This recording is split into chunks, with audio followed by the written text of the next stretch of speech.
Então, diferentemente dessa história de que o governo tem que cortar, eu não usaria essa palavra. Sabe por quê? Há décadas o governo não corta nada.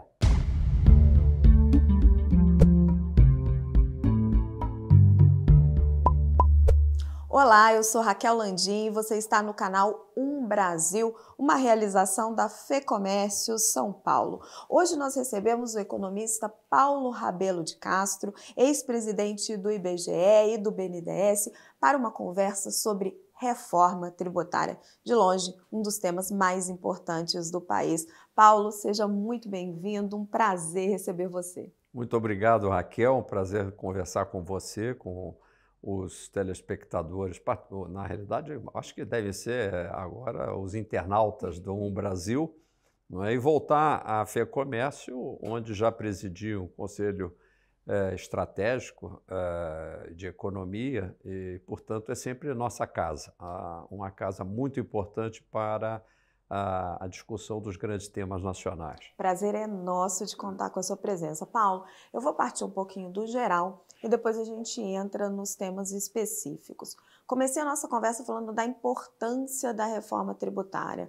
O Brasil hoje parece que está num momento único de se aprovar uma reforma tributária. Eu queria ver se você também enxerga dessa forma, se é realmente uma oportunidade única de se aprovar uma reforma tributária no Brasil e qual é a importância do Congresso conseguir fazer isso? Olha, o Congresso já tem tentado há muitos anos e em várias ocasiões tem ficado praticamente na marca do pênalti para aprovar uma reforma tributária. Quem costuma contar muito isso, e quem sabe possa até ter um convidado sobre esse assunto, é o ex-presidente Michel Temer.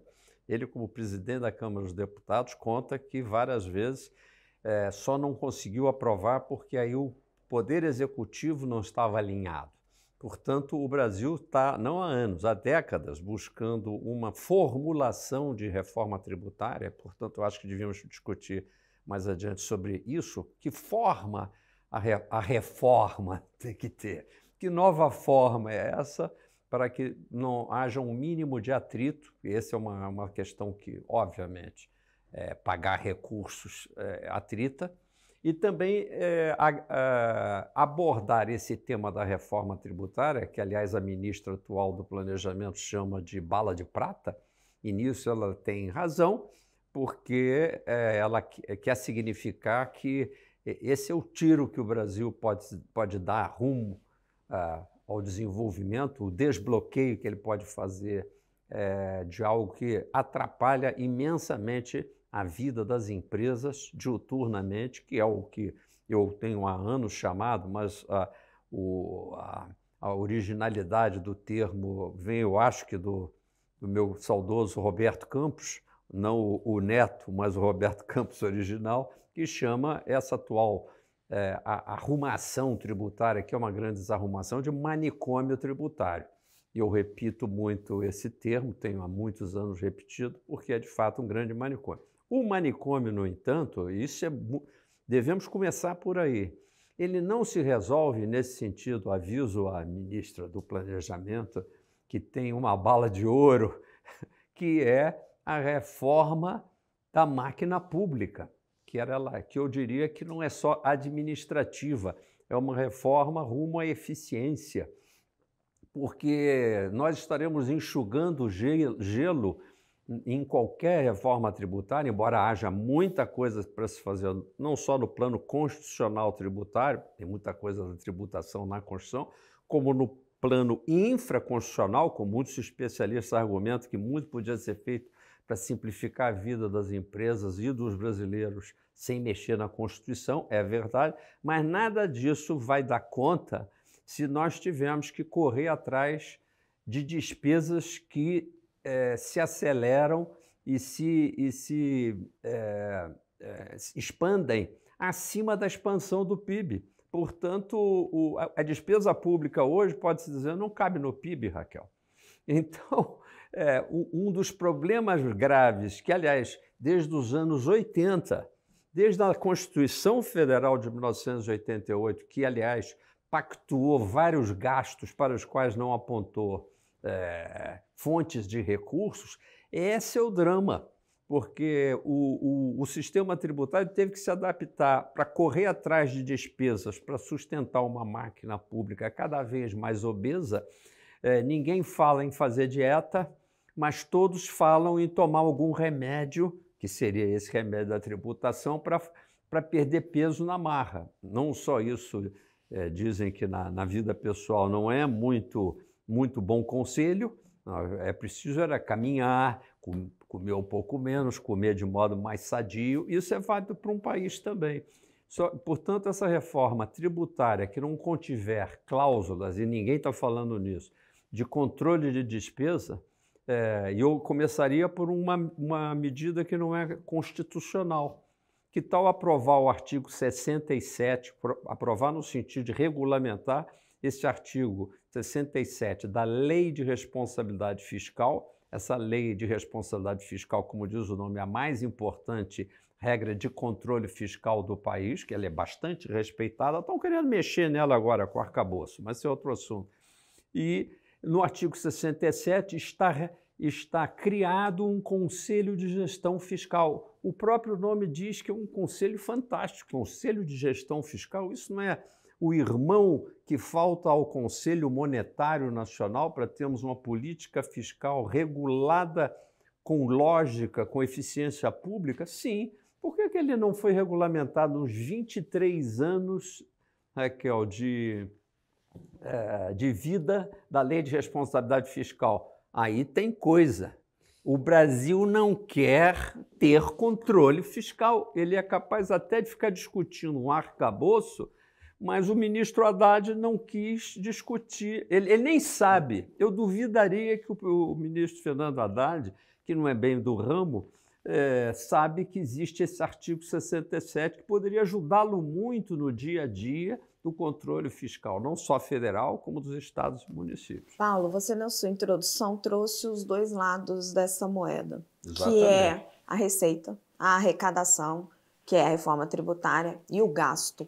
O governo escolheu, neste primeiro momento, falar da reforma do consumo e está discutindo a criação de um IVA. A princípio, uma proposta inicial seria de um imposto único sobre o consumo. O presidente da Comissão de Reforma Tributária, no entanto, o deputado Reginaldo Lopes, já fala em 5 alíquotas, né? Uma alíquota uma alíquota mais geral, uma alíquota que ele chama de equilíbrio para os setores mais sensíveis, saúde, educação, a alíquota zero para os setores que são isentos, a alíquota para aqueles setores que já pagam mais, os que pagam o imposto do pecado, Sim. Uma alíquota para os simples. Já não é muita diferença? Como que você está enxergando essa... Hoje o Brasil tem, Raquel, dezenas de alíquotas. Então, se o coordenador dessa reforma da tributação, e você já esclareceu, que é apenas do consumo, ela é segmentada, está falando só disso, quer passar de dezenas de alíquotas, que ninguém sabe quais e nem o encarregado da reforma, que é o Bernard Rapi, vai saber também, porque tem alíquotas que são escondidas, diferenciadas, mas escondidas em mudanças da base de cálculo do imposto. E, portanto, nominalmente você trata de uma alíquota de 18%, que é uma alíquota padrão hoje de CMS, que é o imposto principal a ser substituído, ou de 5% do ISS, que também vai casar com o ICMS. E, no entanto, se a base de cálculo for modificada, e é toda hora na legislação, aquele 5% do ISS não vale 5%, vale menos que 5%.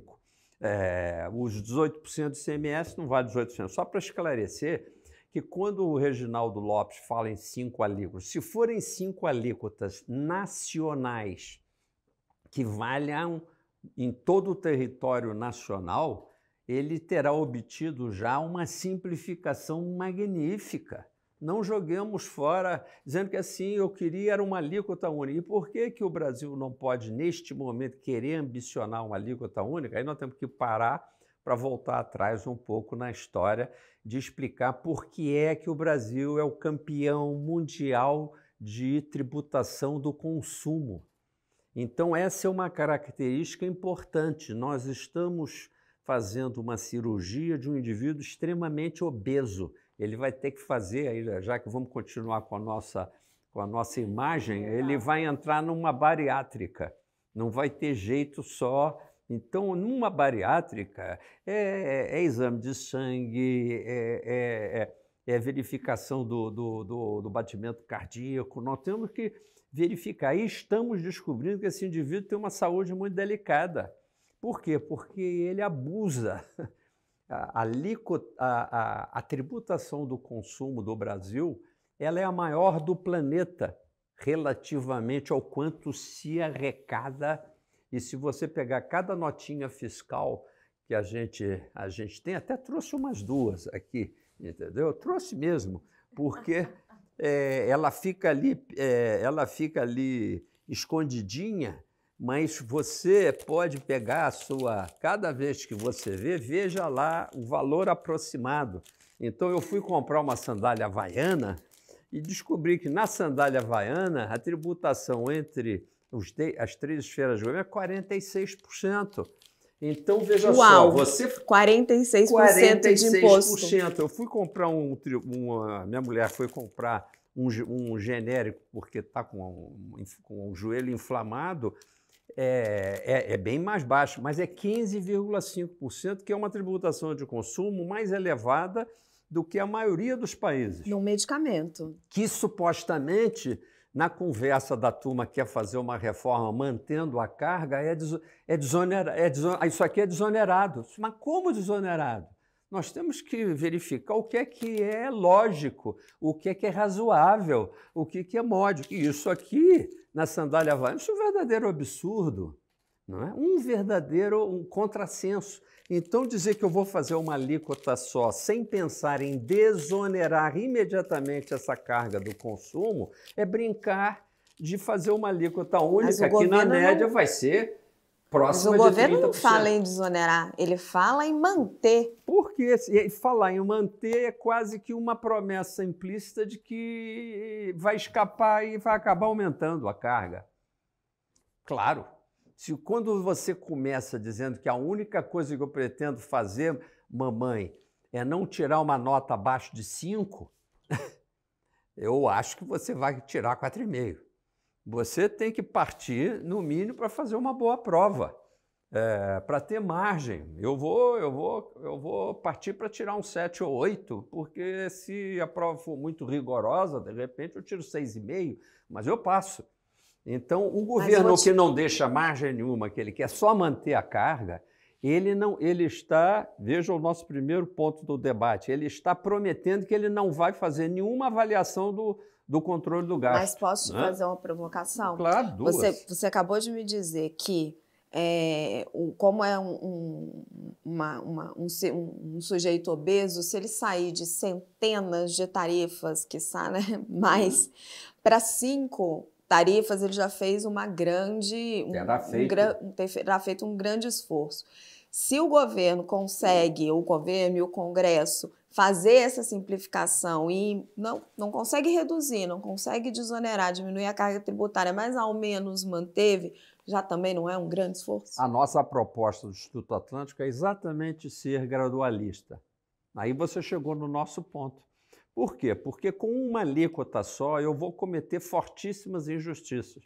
Eu vou te dar mais ou menos, assim, sem ter que dizer muito número, só para o nosso participante aqui acompanhar. Você tem alíquotas, vamos dizer assim, tem gente que é taxada a 5%, que é a alíquota próxima que a Suíça paga, 7% para praticamente tudo, 7%, só 7%. Aí, se fosse uma alíquota baixa assim, eu diria assim, quer saber, pessoal, 7% para todo mundo, porque isso não fere nenhum bom senso. Agora, eu não posso dizer, 27% para todo mundo. Opa, isso aí já é um nível confiscatório. O que acontece? O que nós temos alíquotas de 5%, de 12%, nós temos um leite que não é capaz de ser mais de 15%, quando chega lá na prateleira do supermercado, você tem de alíquotas de 21, porque eu já estou somando todas as inserções, não é só ICMS, é PIS, COFINS, dependendo do produto, como a sandália havaiana, é IPI, um produto sobre industrialização, sobre produto.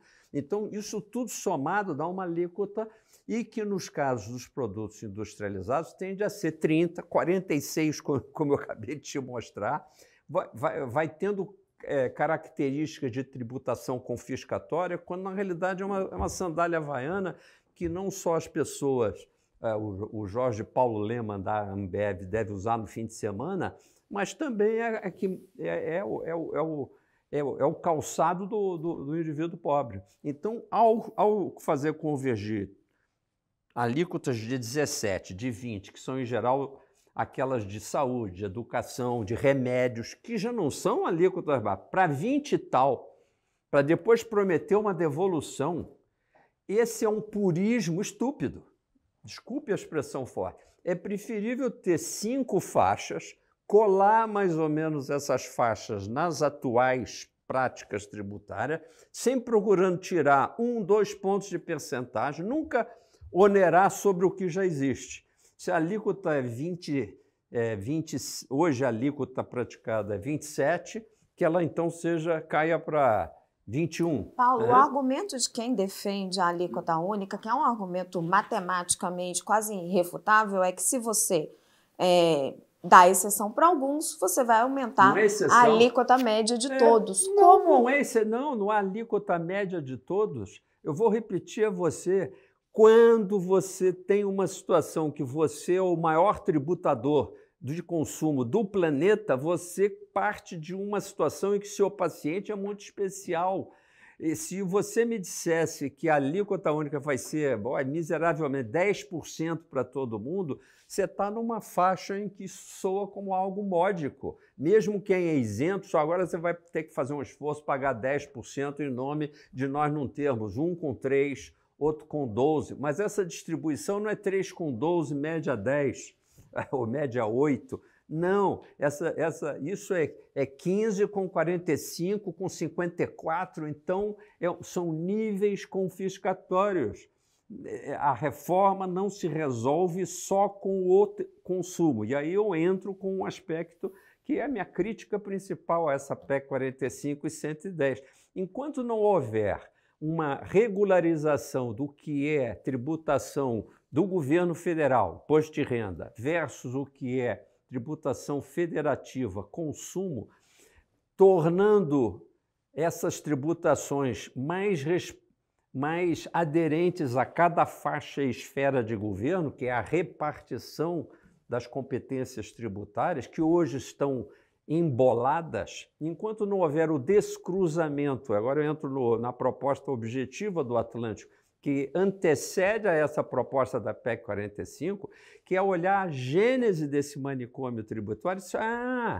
O governo federal, por ter um sócio, porque os estados e municípios são sócios do imposto de renda, tiraram a potência fiscal do governo federal. O governo federal enfraquecido, que a receita dele, ele até recebe na renda, só que ele tem que devolver para o sócio que fica, eu quero, e de modo passivo, que é muito ruim. Nota bem, uma coisa é o estado, o município ir buscar a sua arrecadação como deve ser, procurando que haja mais empresas, haja mais desenvolvimento. Outra coisa é a gente ser sócio passivo da receita do outro. Muito ruim, do ponto de vista da psicologia coletiva, mesmo de entes públicos, é muito ruim. Então, descruza isso. O que é governo federal, fica só federal. Bom, mas então os estados e os municípios vão ficar sem essa participação no imposto de renda e, aliás, também no IPI? Não, porque o governo federal, por autorização da Constituição, invadiu a área que é típica da federação, que é a imposição do consumo, passou a ser sócio nessa tributação, que é uma tributação aí que não olha a renda, é uma tributação que se chama indireta, porque ela olha o produto, a mercadoria ou o serviço. Não pergunta se o cara que está comprando é mais rico, menos rico. E é assim que tem que ser, mas ela é regressiva, porque não identifica a qualidade nem tem que identificar. Então, o governo federal hoje ele é um invasor da área do consumo. Por quê? Descruza isso. Mas isso é tão simples? É tão simples quanto uma penada mudando o compartilhamento que hoje está na renda e no IPI, que já vai ser aglutinado, jogando isso tudo para a tributação federativa, e aí um milagre aritmético acontece. Os estados e os municípios passam a ter uma participação maior e própria, não por transferência mais, passam a ter receita própria estadual e principalmente de 5.570 municípios, que muito se alega hoje que a maior parte é dependente. Mentira! É porque essa receita vai para Brasília, do município vai para Brasília e depois volta como se fosse uma receita de esmola, de cashback, quando na realidade esse consumo nasceu lá, no município, onde uma dona Maria entrou dentro do supermercado e fez um recolhimento. Só que aquele recolhimento que ela fez em Lavras, quando ela foi de manhã cedo lá fazer uma compra no supermercado, parte desse recolhimento foi passear em Belo Horizonte, uma outra parte desse dinheiro foi passear em Brasília, depois aí, generosamente, o Zema manda 25% do ICMS de volta para Lavras, e o governo federal do Lula manda a fundo de participação. Mas por que esse passeio? A receita teria que ser própria do município. E um município mais pobre, aquele que está lá eventualmente no norte, no nordeste, vai receber via o imposto de renda um adicional por outros mecanismos de distribuição da política. Paulo, você abordou o conflito federativo de uma forma mais ampla, mas eu queria entrar nele específico com o que está na proposta da reforma tributária, que é essa que eles estão chamando de gestão compartilhada desse IVA entre estados e municípios. Os estados estão satisfeitos porque eles têm hoje o ICMS, que é um imposto velho, entre aspas, e os municípios, principalmente as grandes cidades, não estão nada satisfeitos porque eles têm o ISS, que é um imposto que está crescendo, que está arrecadando cada vez mais. Vai ser possível superar esse conflito para chegar no imposto único? Faço aqui uma aposta e vai ficar gravada. Do jeito que está, não passa. Não tem chance de passar. E se eu sou prefeito ou prefeita de um município importante ou menos importante, eu ficaria muito temeroso de perder o controle dos atuais mecanismos de tributação. É óbvio que é bom lembrar que a tributação da propriedade via IPTU, em parte via ITR, por efeito de uma participação, mas não vamos tratar do imposto da propriedade urbana, esteja na mão do município. Mas os serviços é extremamente importante, os serviços crescem a cada dia, e é certo que a gente precisa ir unificando gradualmente essas bases, mas aí sim, mais uma vez, a teoria do obeso. Não adianta querer fazer tudo ao mesmo tempo. Nós temos que respeitar a base tributária municipal e, portanto, nós teríamos que montar um esquema, e esse esquema o Instituto Atlântico bolou, chama-se Operador Nacional de Distribuição da Arrecadação, o nome já explica, é um operador, portanto, não é, diferentemente do que propõe a PEC 45 ou 110, um conselho federativo que, como conselho, eu te falei, o de gestão fiscal que está comandado há 23 anos, é uma lei complementar à Constituição, ninguém consegue regulamentar. Então, conversa fiada. Como é que vai fazer um conselho federativo com participação de União, estados e 5.570 municípios? O quê? Vai reunir no Maracanã? Não é? Não me soa bem. A ideia é um operador, que você não tem que aconselhar nada e não tem que decidir nada, tem que operar o que já está escrito na lei. Só isso. E se houver uma mudança legal, o operador introduz um novo algoritmo e refaz a conta. Os FPEs e os FPMs, os fundos de participação, entram nesse operador matematicamente e fazem o quê? Distribuem a arrecadação tal como ela era no dia anterior da reforma, e a reforma começa neutra. Ninguém ganha e ninguém perde, salvo eventuais ajustes de margem. Simulações têm que ser feitas antes do dia 1 da reforma. Outra característica dissonante das PECs, que querem manter o sistema. Como o pessoal, eu não faço uma crítica, porque é difícil trabalhar esses elementos tão complexos, mas sendo o governo quem detém as informações, mais do que um Atlântico, que fez uma parte desses exercícios difíceis, o governo tem que fazer. O governo não pode aprovar essa reforma. O Aguinaldo não poderia estar lendo esse relatório sem ter feito... O Aguinaldo Ribeiro, o deputado relator. Aguinaldo Ribeiro, relator, respeitosamente, ele não poderia estar fazendo um relatório de nada respeitante à reforma tributária do consumo sem rodar dados que estão longe de ser rodados, principalmente no que tange a essa repartição. Eles não explicam. E não explicam por quê? Tem uma pegadinha contra os municípios, de um modo geral, pequenos, médios ou grandes, que é a base de tributação de mercadorias e serviços, que hoje é separada. Não é a melhor técnica, mas é como é, e, portanto, tem que respeitar o paciente. Se juntarem de uma vez por todas, o município, de certa forma, ele passa a ser um sócio passivo deste processo. É importante esclarecer que ele, na conta que está se fazendo de uma alíquota que, se fosse, mesmo que não única, padrão, 25%, é o que se fala. 9 desses 25 serão do governo federal, ele fica com 30 e poucos por cento da arrecadação. 14 em 25, ou mais de 50%, quase 60%, fica com os estados. E 2 em 25 fica para 5.570 municípios. Não soa muito interessante isso, né? 2 pontos em 25, ou seja, menos de 10%, 8% da arrecadação para 5.570 municípios, e de forma passiva, a cidade de São Paulo, que é o município, não tem mais o comando de todo o seu, do que era a base o terceiro maior orçamento do país. Não existe isso não é aprovado. Nós temos que montar um operador nacional de distribuição da arrecadação que não pensa, ele é pensado, é como se fosse uma inteligência artificial. Até menos sofisticado que a inteligência artificial, ou seja, dá para fazer, lê a nota fiscal, vê a origem, vê o destino e estabelece pré-determinadamente pela lei quanto é que vai para o município ou o estado.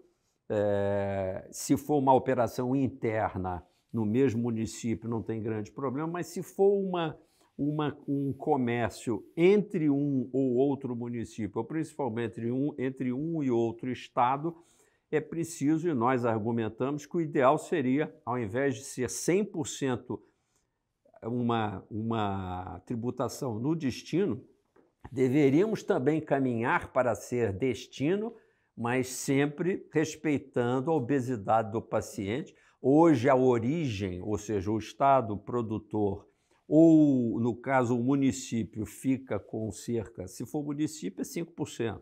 Se for estado, ele fica com 7% ou 12%, em 18%, que seria o padrão de ICMS. A nossa proposta é fique com 4%. O que é? É um número que para o ISS é muito parecido com os 5, ou seja, praticamente não mexe, dá uma beiradinha já para o destino. E 4 pontos em 18 também é uma tributação de origem que ajuda principalmente os grandes estados produtores. Mato Grosso, Goiás, Paraná, Santa Catarina, todos esses vão perder a arrecadação. Só não perdem a arrecadação porque eles estão de olho na parte dos serviços. Eu acho que é uma pegadinha que não vai funcionar. Os governadores olhando gulosamente a arrecadação dos municípios, achando que vai ficar para eles, e por isso batem palma para a reforma. No dia que a gente dissesse nossa reforma é neutra, aí sim não haveria pegadinha nem espertos na reforma. Ninguém ganha, ninguém perde. A simplificação ela é em benefício das famílias e em benefício das empresas. Paulo, nosso tempo está acabando e eu quero entregar para quem está nos assistindo o que a gente prometeu no começo, que é falar do outro lado da moeda, o gasto. O gasto. O governo propôs um novo arcabouço fiscal que tem um regramento da despesa crescer menos do que a receita, mas ele baseia o ajuste fiscal no aumento da arrecadação. Ele não prevê um corte de despesa, ele não prevê reformas estruturais. Então, ao mesmo tempo em que ele está propondo toda essa reforma tributária, ele está tentando formas de aumentar a arrecadação, seja por redução de renúncias fiscais e, enfim, tem muito programa de renúncia fiscal no Brasil que precisa, sim, ser revisto, precisa ser bem reavaliado, quais são os benefícios. Tem gente que devia estar pagando, nisso o ministro tem razão, e que não está pagando. E eu queria sua avaliação sobre esse arcabouço fiscal e sobre como ele conversa ou não com essa reforma tributária. Não, ele não conversa com a reforma tributária para começar, salvo num pacto diabólico, mas implícito, que ninguém fala, que é, no final a gente vai dizer, ups, a carga tributária aumentou. E esse ups é a ideia de que isso não é dito, mas os especialistas, todos que param para fazer conta, já perceberam, já virou uma história quase que um falso segredinho, de que o arcabouço fiscal converge para ser um aumento de arrecadação mal prometido. Porque, embora haja um controle prometido da despesa, caso a receita seja muito generosa e aí a despesa vai poder acompanhar, nesse ponto há até uma vantagem em relação à lógica anterior, que não era melhor, não. Quero fazer logo uma ressalva. Não acho que o teto de gastos do governo do qual até tive a honra de participar, alertei o presidente Temer, fui voto vencido, né? Quer dizer, atrelar o limite do gasto à taxa de inflação é pegar um indicador errado. Quer dizer que se tiver mais inflação, o governo pode gastar, mas se tiver PIB, ou seja, se houver crescimento real, o governo não pode crescer em termos reais? Para mim, essa regra foi sempre uma bobagem. O governo tem que estar atrelado a um crescimento em parte da inflação, mas sempre por baixo da inflação, e um crescimento, sim, em relação ao PIB, talvez não crescendo tudo quanto for o PIB. E quanto mais crescimento real e menos inflação, mais o governo pode crescer. Então, diferentemente dessa história de que o governo tem que cortar, eu não usaria essa palavra. Sabe por quê? Há décadas o governo não corta nada. Mas tem partes que ele corta num orçamento que, no todo, nunca deixou de crescer acima da capacidade contributiva até do país, que é investimento. E nisso faço a maior crítica ao atual arcabouço fiscal. Ele não teve a capacidade de permear a conta do controle do total da despesa, fazendo a separação básica. Despesa corrente, que é o nosso dia a dia, também em casa, e despesa de investimento, que é, eventualmente, a despesa que a gente faz, no caso da família, com educação, comprar um automóvel, sei lá, fazer um investimento numa casa. O dia a dia também é importante, mas se eu gastar tudo e mais alguma coisa no meu dia a dia, eu nunca consigo avançar nos meus investimentos. E é exatamente esse o orçamento que estão prometendo para a República. Um orçamento constrangido na parte que seria mais importante para crescer, que é o investimento, e uma liberalidade no gasto corrente. Principalmente por um aspecto. Volto ao Conselho de Gestão Fiscal.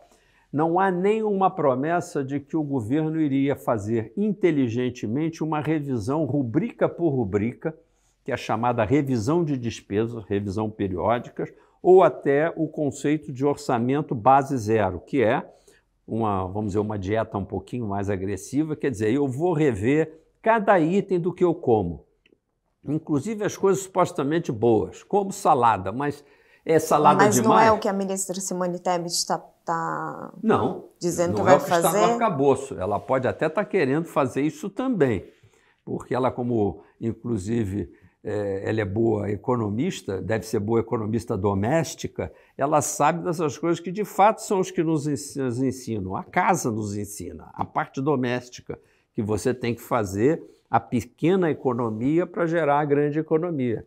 Então pode ser até que elas tenham essa boa vontade, mas isso não consta da lei. Ela não é obrigada a isso. Infelizmente, eu tenho que dizer a verdade nua e crua, nós estamos indo para mais do mesmo.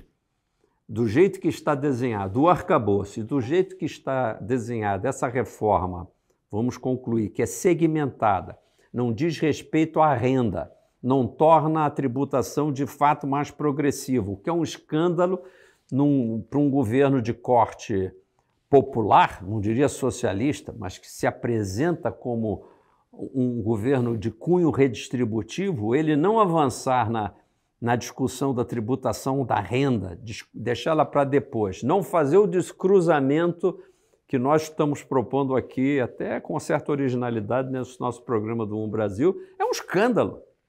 Esse governo está pactuado com o topo da pirâmide.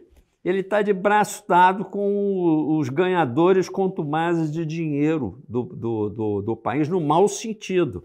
Aquele que ganha dinheiro com juro, só com juro. Juro não tem nada de errado, não. Mas é o país do juro maior do planeta. E isso cria interesses ferrenhos. E, além do mais, é o país dos assistidos. Um monte de gente ganhando sem trabalhar. E não me provoquem mais, porque nós estamos num país que, de fato, ele está sendo desmoralizado no seu âmago, que é um país onde você ganha por só aplicar dinheiro ao invés de ser criativo, um país onde você ganha mais dinheiro como assistido do que como carteira assinada. Há mais estados hoje no país onde a população de assistidos já superou a população CLT. Então isso é escandaloso. E nós não temos mais tempo a perder. Por quê? Porque os jovens estão querendo ir para fora do país, o que é o sintoma maior de que nós estamos realmente desmoralizados. Daí a importância da reforma tributária ampla, que lide com a renda tanto quanto o consumo, a reforma do gasto, que é mais do que uma reforma administrativa, e a reforma da moral brasileira, introduzindo representatividade política para o país, coisa que hoje é um escândalo também. O Congresso não representa praticamente nada, então nós temos um Estado de Direito de fachada, onde o STF é obrigado a intervir, e aliás, obrigado, modo de dizer, a intervir em assuntos comezinhos. Praticamente você tem 2 ou 3 ministros do Supremo Tribunal que administram o país. Ou seja, é mais do que uma reforma tributária que nós temos que reformar. Paulo já está abrindo um debate amplo, né? Então aí a gente vai ter que abrir um outro programa. Tudo tem a ver com tudo. Infelizmente, o nosso tempo acabou. Paulo Rabelo de Castro, muito obrigado pela sua presença aqui no canal do Brasil e obrigada a você que nos acompanhou.